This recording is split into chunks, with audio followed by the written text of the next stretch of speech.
Ladies and gentlemen, welcome back to The Garage. Gerald here with you. I have another Oscars video for you. I want to do something a little bit different today, though. Something happened on November 5th, just a couple weeks ago as I'm recording this. Donald Trump was re-elected to be the next president of the United States of America after having been elected the first time around against Hillary Clinton in 2016. While this video is not going to be super political, I will just say that I was disappointed with that result, as I personally was a supporter of Kamala Harris. There's 100 things that could be said about why I support her or why I did not support Donald Trump. Just a quick backstory. I'm a registered Democrat. I cast my vote for Kamala Harris. I'm disappointed with the result. I have voted Republican before. My father and mother were registered Republicans when I was growing up. They voted for the Bushes. They voted for Ronald Reagan. I think a Republican rooted in the presidency of Abraham Lincoln, going all the way through to, I just mentioned, Reagan, Bush, etc., is different than a Trump Republican, even though they both fall under the same umbrella. Now, I know I'll get a lot of perhaps love in the comments on this post, and I know I'll get even more hate and anger for some reason voicing my opinion on this post. I'm fully expecting that. I wanted to get that little political intro out of the way because at the end of the day, I want to discuss that election, Trump's victory, and what I think it could mean for the Academy Award nominations, which is something I cover heavily every single year. So then the question becomes the Academy and the makeup of the Academy. Of course, we don't know every single member of the Academy, as there are thousands in different branches. We do know,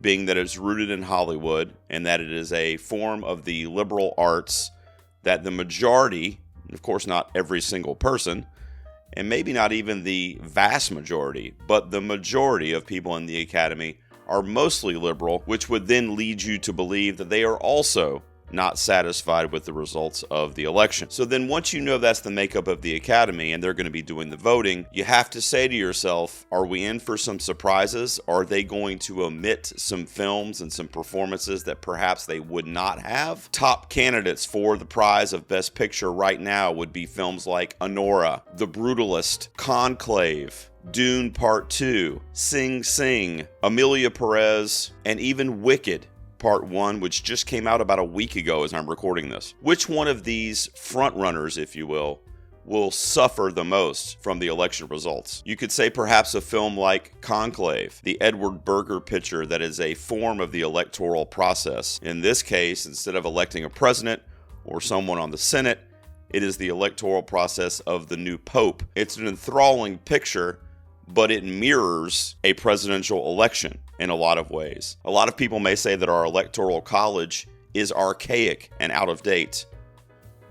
And a lot of people may feel the same way about the process in Conclave, and when watching that, it will probably be hard for them to dissect the two parallels. Another film like The Brutalist, which I have yet to see, I've heard is about an immigrant coming to America, played by Adrian Brody, who is also being lauded for his performance in that film. Considering the chatter around immigration policies of the Trump administration, or even border security, you have to wonder if the story of an immigrant coming here, perhaps illegally, I have not seen the film, could be something that is shunned away from.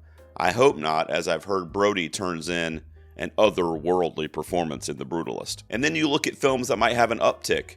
I immediately think of Wicked Part 1 because it is a feel-good film. It is also a film that kind of centers on a small figure in the wizard who wants to be more powerful, and he surrounds himself with people that will uplift his beliefs and get them out to the masses, no matter how true or untrue they may be. He's literally labeling an innocent woman who is different as a wicked witch and as an evil villain, thusly creating Elphaba's ultimate arc in the Wicked franchise. A film like Amelia Perez, which is also a musical, could benefit this award season. The trans community is somewhat under fire right now, especially being on the dawn of another Trump era, where trans rights are at a minimum in limbo and a bit uncertain. Amelia Perez, while it's a film that I didn't love, it does give opportunity to trans actors, and it does tell a trans story on the big screen, already getting some great notoriety like the jury prize from this year's Cannes Film Festival. Then you look to some of the performances that are being lauded as in the lead right now. I mentioned briefly performances like Ralph Fiennes in Conclave, Adrian Brody in The Brutalist. Those could be negatively impacted by the Academy members not really wanting to touch those. The biggest glaring one that I want to point out on this video is Sebastian Stan, who stars as Donald Trump in a movie called The Apprentice. This is a film that, given my political beliefs that I told you at the top of the video, I loved. It's one of my favorite films of the year, which is ironic because it does have Trump as a central figure throughout the entire movie. The beautiful thing about the movie is it helps me understand how we got dictator-like narcissists of the Trump that we know today. He's a sympathetic figure in the first half of the film that just wants to make his hometown, in this case New York City, a better place, and he wants to bring it back to prominence. But along the way, with the help of Jeremy Strong's character, he loses his way, and he becomes more addicted to the power and the fame that comes along with the different dealings that he's doing. But the movie was a fascinating exercise, and Sebastian Stan's performance was unbelievably great. It was so great at capturing the mannerisms, the speech, the walk, everything that we kind of know about Trump today. I personally think it's a shame that Stan, I don't think, will be considered at all. And in that respect, Jeremy Strong in the film either, as he is probably one of the strongest, forgive the pun, performances of the year in a supporting role there in The Apprentice. Those two gentlemen easily carry that film and easily can be categorized as two of the best performances of the year, but I do not think the Academy, heavily liberal, is going to touch that movie with a 10-foot pole. It's a movie about Donald Trump. So in an election year where he won the election against their liberal candidate from California, by the way, Sebastian Stan even came out recently and said Variety's Actors on Actors, which is a very popular process that happens every awards season where actors interview other actors that are in the awards race. Sebastian Stan was invited to come on Actors, but nobody wanted to be paired with him because nobody wanted to spend 30 minutes talking about Trump and his portrayal of Trump. I think that's sad. I really, really do. And I wish after that story broke that some of the actors that were invited by Variety would have stepped up and done something there. Because if we don't bridge the conversation between Republican and Democrat like we used to, then we are never going to advance as a whole as a country. I know the MAGA Republicans make it a little bit tougher, but nonetheless, we have to talk to each other.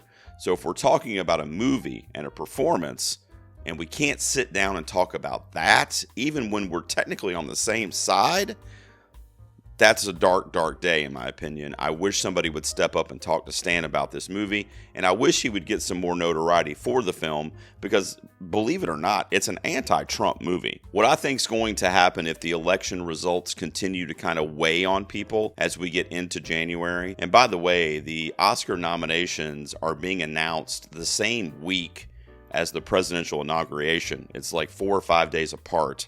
So I don't think it's going to go anywhere from people's psyche. But as it continues to weigh on them, I think what we may see in the nominations, at least, I don't know about the voting and the winners, people want something upbeat, peppy, happy, feel good. And it is a feel good movie. It is a commonly known musical that has a great story with little hints of what I mentioned before, the wizard kind of being a wannabe dictator and pushing out this kind of false message. Similarities there, but in Wicked, it feels good. You sing, you know, you laugh, you cry. Ariana Grande is amazing in it. You know, you just feel connected to her. You feel connected to Erivo as Elphaba. I think Wicked is going to benefit the most this award season from the election results. And I think a movie like Conclave may suffer the most.